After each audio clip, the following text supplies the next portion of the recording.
Guys, this is kind of a sad day. I gotta be honest with you. We need to say goodbye to some really good friends.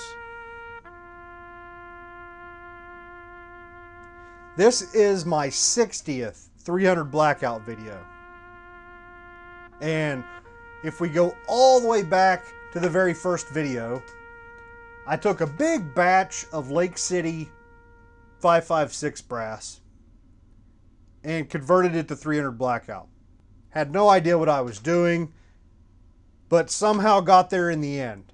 That batch of brass, which I think it was a little under 1,000 pieces, 700 or 800 pieces, if I'm remembering correctly, that batch of brass has lasted almost 2 years and has been used in all 60 of our videos. But it is finally time to retire this batch of brass. A couple months back, maybe around the beginning of the year, 6-8 months ago, something like that, I started noticing split necks. They were generally pretty easy to find. You know, during the resizing process, they feel weird, generally. So I've been pulling those off and setting them aside, and the pile has just kept growing and growing, and it's gotten to a point where it is time to retire that old batch of brass and move on to something new. I did not keep track of the number of firings or anything like that. So a good portion of our shooting has been subsonic. There's been a fair bit of supersonic stuff, but a whole lot of subsonics, a whole lot of cast and powder coated bullets. And I think the main reason why we're seeing the failure that we're seeing is just from the way I generally am very quick to flare the case mouth. Anytime I have any issues with seating bullets, I'm quick to pull out the universal flaring die and flare these guys. And we always do it with cast and powder coated bullets. So that's why I think that case mouth just ended up being the weak link and was the first place to show failures. So from that entire batch, I have not had a brass failure of any other type. No splits on the side of the case, no case head weirdness or separations or anything like that.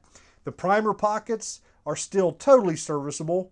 I do get a loose primer pocket every once in a while, but none of them were ever so sloppy that I felt like pulling the brass out of the pile. So these neck splits are all that I've really seen. It's been excellent brass. So rather than get another batch of 556 brass and convert it myself, I decided to go ahead and just buy brand new brass. What I ended up with is this Gemtech, brand new Gemtech 300 Blackout brass from Everglades Ammunition and Reloading. This was the cheapest brand new brass that I could find. And going by the reviews on their site and stuff, I didn't really find anybody talking bad about this stuff.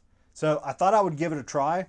The price on this stuff, I bought a bag of 500 and the price was $99. So 20 cents a piece for a bag of 500. They have other quantities from, 1,000 up to several thousand. They've got some really big bulk packages available. But the 500 pack was 20 cents a piece.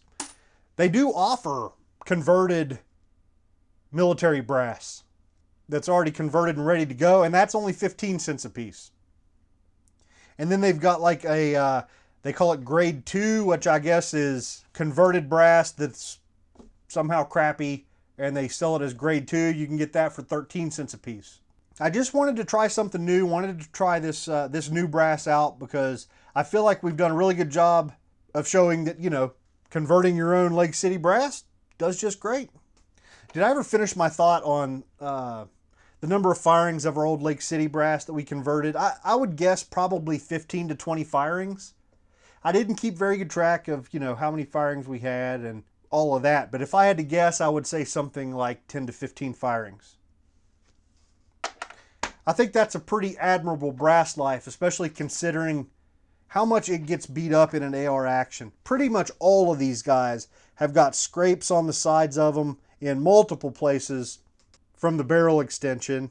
And I know some of them, that we shot with supers and got up to high pressure. I know some of them had some ejector marks. That one doesn't, but I know some of them did. So it was really a mixed bag as far as how hard we are or how hard we were on each individual piece of brass. So totally happy with its life. I feel like we definitely got our money's worth. All right, out with the old, in with the new. Let's have a little bit of a look at this Gemtech brass. Let's get the negative things out of the way first. Like I said, it came basically in a plastic bag, in a box. You know, it was packaged well, but there are a pretty decent number of necks that are out of round. They've been bumped and dinged and pushed around a little bit. So all of this definitely needs full length resized before we shoot it. That does not matter to me at all. Like, not even just a little bit. I was going to full length resize all of this stuff anyway. I always do. New brass, I always just go ahead and run it through a full length resizer, if only to, you know, iron out any weirdness in the neck. So that doesn't bother me a bit, but if you're looking to dump it straight out of the bag and into your brass hopper on your Progressive, you're going to have a bad time because the necks are a little bit janky. The other thing I noticed as I was looking through, these are annealed, and the discoloration from the annealing seems to vary a whole lot. I know that there is a whole lot more to annealing than the color, but I thought I would bring it up here. I don't know if this shows signs of inconsistent or uneven annealing, or if it's just how it is, but that was another thing I noticed, and I thought I would bring it up. At this point in the game, that is the end of my complaint list. The things I was worried about, primarily the flash holes being centered. The flash holes are perfectly centered, which is a big deal. That was my worst nightmare, was getting a big bag full of raggedy brass that had flash holes all out of center. You can't fix that. There's no tool to recenter a flash hole. So it's good that these come with nice looking flash holes. The neck thickness, I measured it a lot and very consistently got measurements between 11.5 thousandths and 12 thousandths, which is very close to what we got with our converted Lake City brass. It's when you get up into the 14s and 15s with some of the thicker cases that you try to convert where you really run into function issues. So this 11.5 to 12 thousandths wall, neck thickness, just about perfect. So we shouldn't have any function issues related to that, hopefully. So our trim length for 300 Blackout is 1.358. These are perfectly, exactly 1.358. I found a few that were, 1/1000th off, but none of them that are goofy. I didn't find any long ones or any super short ones. So I probably measured 40 or 50. I haven't checked them all, but it looks like the length is going to be just perfect. The weight on these is a pretty consistent 83 to 84 grains. I did find a couple that were a little bit heavy, like one oddball that was a little over 85 grains, but the vast majority seem to be right in that 83 to 84 grain range. That is the exact weight of my old converted brass. So it has a very similar weight to converted 556, or at least Lake City 556. Primer pocket depth is a very difficult thing to measure, but I tried and I got about 118 thousandths, but I could be a little bit off just from the difficulty of measuring that. That's on the shallower end. So, but I pulled out my primer pocket uniformer, which I think cuts around a 120, and it's just barely touching. Yeah, it looks like that guy would have a little bit that it would trim off. So I may run these guys through the primer pocket uniformer as I'm doing that initial full length resizing. But then again, for the time being, I'll probably just leave them be. See how they do. Once I start priming some cases, should be able to get an idea of how uniform the primer pocket depth is just from the height of the primers as we seed them and how they feel. So, yep, I'll probably stick away from that. The other thing that's really cool is I grabbed a decapping rod. I've been trying to feel down inside of these a little bit to get an idea of how bad the flash hole burr is. When these things get punched, the primer flash holes get punched, it leaves a burr inside sometimes that can be pretty gnarly, especially on cheap brass. If these have any burrs, they are very, very slight. So this really seems like good brass, and I'm having a hard time coming up with stuff to complain about on it. So far, looks like it was a good purchase. I think that covers it for the most part. Just wanted to give a little send-off to the old Lake City. This stuff's going to get thrown in the trash. Or, it's going to get put into the my recycling pile for the next time I go to the scrapyard or something. You guys that have been shooting 300 Blackout long enough to wear out some brass, let me know, did you see the same failure that I saw?